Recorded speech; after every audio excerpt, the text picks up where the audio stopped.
This guy's only completing 61% of his passes. He's only thrown for 2,100 yards over the first 10 or 11 games or so. Do I believe in Baker? No. Do I believe in the Browns? Yeah. That's where I'm at with it right now.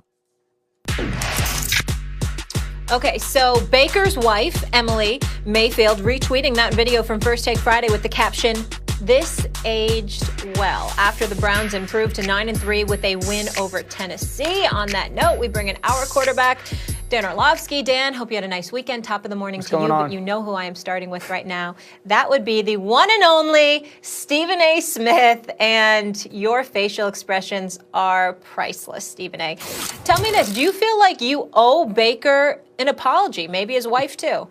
The answer would be hell no. Let me start by saying this. Baker Mayfield, really, the wife? Really? That's where we going? As a man that was raised by 5 women, I know better. And plus, I'm incredibly respectful.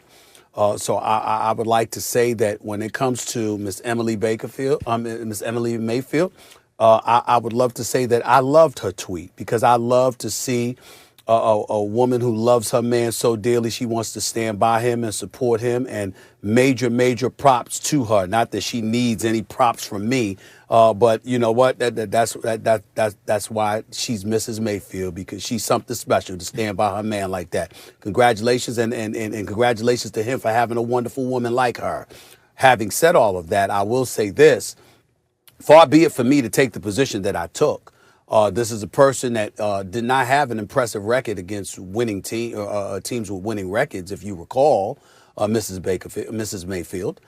So I would say that as number one. Number two, over the previous 4 weeks, he was completing 57% of his passes. I think it was like 2 touchdowns and, 1 or 2 turnovers. He was relatively pedestrian. When you look at the multitude of weapons that he has available to him, a stout running game in Nick Chubb and Kareem Hunt, Jarvis Landry and those boys can ball, and obviously they look a little bit better without Odell Beckham Jr. because he doesn't get to focus on them. The defense, they really get after the quarterback, courtesy of Myles Garrett. Their secondary isn't too shabby. And Kevin Stefanski is pretty much known for operating around Baker Mayfield and basically saying, to use Baker Mayfield's words, don't do anything stupid. Don't give the game away. Don't blow it up. If that's your definition of success, I can live with that. What I'm saying is what Bart Scott said. Considering the bevy of weapons that Baker Mayfield has available to him, if this dude is that dude, and he plays the way that he played yesterday, because he was sensational yesterday. He really was. It was very impressive. He plays that way. I agree with Rex Ryan. Cleveland Browns got a shot to win it all if Baker Mayfield looks that way. But none of us expect him to. None of us expect a repeat performance. None of us expect him to throw 4 touchdowns in the first half, being the first quarterback for the Browns since Otto Graham in 1951 to do so. Nobody's expecting that from Baker Mayfield. Nobody's expecting Baker Mayfield to throw for 330-plus yards and complete about 90% of his passes. Nobody's expecting that from Baker Mayfield. We see that. Then the Cleveland Browns are a different franchise. They're different anyway right now, because bottom line is they're about to get to the playoffs, and major props to them and Coach Stefanski for that. You've seen the upgrade. There's a difference. There's levels to this between him and Freddie Kitchens, and we understand that. But if you want to sit out there and say one game basically eradicates any argument that has been made against Baker Mayfield, you go right ahead. I'm not rooting against the brother. I wish him luck. I love his personality, those sound bites, the things that he has to say. If he backs it up with his performance on the field of play, Baker Mayfield is a headline grabber, because we know that brother can really talk and he can really sing. We get all of that. Plus, the brother can dance too. Let's give him credit for that. But the point is, we don't really expect that from him, which is why I said what I said. I stand by it. And if he continues to do that, then I will commit my mea culpa. But 1 week doesn't get that done. My apologies. Stephen A. Smith is no stranger to the influence the media can have on the sports world. Dan Orlovsky is finding that out too, because when Dan took the L on Max, wrong segment. Carson Wentz last week. No, we're talking about the Browns. We're talking about the Browns, Max. We're talking about the Browns. Carson, you know what? Coach benched Wentz. He thought, if Orlovsky says that about Wentz, maybe I can bench him. The point is this, Stephen A. Baker is showing me a lot. You know, and it's not like we're sitting here, any of us, making stuff up about guys. I was a big supporter of Baker's for a while, and I tried to stay with it, and I pointed out 4 head coaches in basically 2 seasons. Who could succeed under that situation? And most guys are coaching dependent. Like Patrick Mahomes, Aaron Rodgers, Tom Brady, Deshaun Watson. There's some guys who go, that guy's going to be great. I don't care where he is. Now, Belichick turns Brady from great to the GOAT, right? Andy Reid turns Mahomes from great into the Super Bowl champ, MVP, all that stuff. But most guys actually need coaching to go from bad to, like we saw it with Nick Foles, right? We saw it with Tannehill, and Baker fits into that category. Give him the right coaching and the right team around him, and he'll look good. We saw it at Oklahoma. He's throwing to wide open receivers. He looked great. But because of that, he looked more accurate than he really is, faster in college than he was in the pros, obviously, against slower defenses, right? He was cocky. And you want a quarterback who has some cockiness in him, but it was too cocky. And what the NFL has taught Baker, and give him credit for learning the lesson, not being so hard-headed that he didn't make adjustments, emotional, mental adjustments, right? He wasn't going to accept a loser's fate so far, right? Let's see what happens.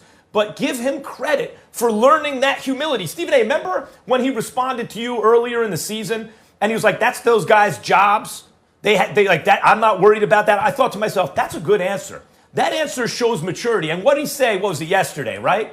He talked about, I ask myself before I do something, would an idiot do that? And if the answer is yes, then I don't do it. Baker Mayfield is showing growth as a quarterback because he's showing, he's taking the humility that the NFL has taught him, and he's using it to his advantage. I'm impressed by what I see. Obviously, Stephen A., you don't owe him an apology. If anything, he owes people like you and others in the media who were hard on him, Ryan Clark and others, a thank you because they held him accountable. Max, hearing you say that quarterbacks need a lot of moving parts or variables around them to play well and have success is fascinating right now. Listen, what's happened with Baker Mayfield is there's a lot of clarity and confidence in his game, right? Like, there's been a lot of up and downs, but Kevin Stefanski has come in and given him confidence that he's the leader of that football team. And he plays with a ton of clarity right now. Stephen A., I would argue that this is bigger than just 1 week. I would tell you that over the last 4 or 5 weeks, this has been really starting to show itself. This is 5 straight weeks without an interception from Baker Mayfield. That's a third of the season, essentially. That does not happen by accident. And the biggest growth and the biggest step forward that I do think we need to acknowledge is there are some play action pass shots that there's those chunks that are wide open. Sure. He's been fantastic on third down. That everybody knows is like this money down. This is the down that quarterbacks earn their paycheck, so to speak. He's averaging or completing 65% of his passes on third down alone over the last 5 weeks. That's really good football. And so this isn't an apology thing. It's now understanding that Baker Mayfield's got the right people around him. He's got the scheme that fits his game. He's playing at a high level. He's doing the one thing he can't do, give the football away. But the reality is this is the first time it was his biggest win and his best performance. This is the first time this year that it's happened in that setting where you're playing a plus 500 team. They're going to play the Steelers again. What's going to happen in that game? That's where all eyes will be on. If we will see Baker from yesterday when they play the Steelers, then we're having a different conversation, right? Then we're having a different conversation. But for right now, this was a huge step, and it's been weeks in the making. Dan Orlovsky, Max Kellerman, Molly. Yesterday was the first time that Baker Mayfield threw for 300 yards all season long. Right. Number one. Number two, they lost a game. I'm looking at the schedule here. They lost a game to the Las Vegas Raiders on November 1st. That was their last loss. A game in which he completed 48% of his passes and threw for 122 yards. Dan, since that, hold on. 40 miles an hour win in that game. Hold on. Since then, he beat Houston 10-7. He beat the Philadelphia Eagles. He completed 60% and 54% of his passes in those games. And he beat Jacksonville before Tennessee yesterday. Why do we Mrs. Mayfield, I mean, hey, her, send them tweets all day. You know, I'll take it. I will not respond with any negativity whatsoever. I respect the ladies, especially the wives, okay? Not but respect. I won't even challenge you. You know, bring them on. But the rest of us, her is just different. To stand by your man. Absolutely.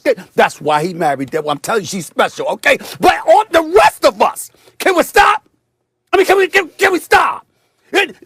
Tennessee is just all of a sudden, they fell apart for a game. Okay, we got all of that. There's some games on this schedule coming up. Sure. Against Baltimore, against the Giants. Let's see what he does.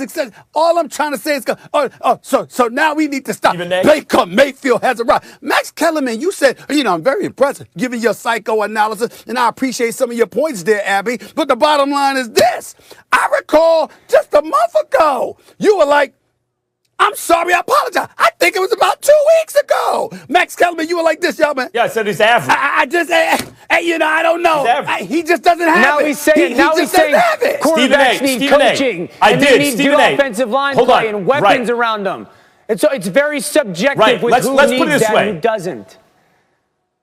This is the bottom line. He's got offensive line protection that's also run blocking. He's got a great running game. He's got receivers, and he's got an excellent coach scheming guys open. All those things are true, and they're all helping him. He's benefiting from it. But he is also playing well. You know, like you can watch him. Okay, Max, but that's not what you said. For playing well. All right, Max, but that's not what you said. Right. You didn't say that 2 weeks ago. You said he doesn't have it. Come on, Max.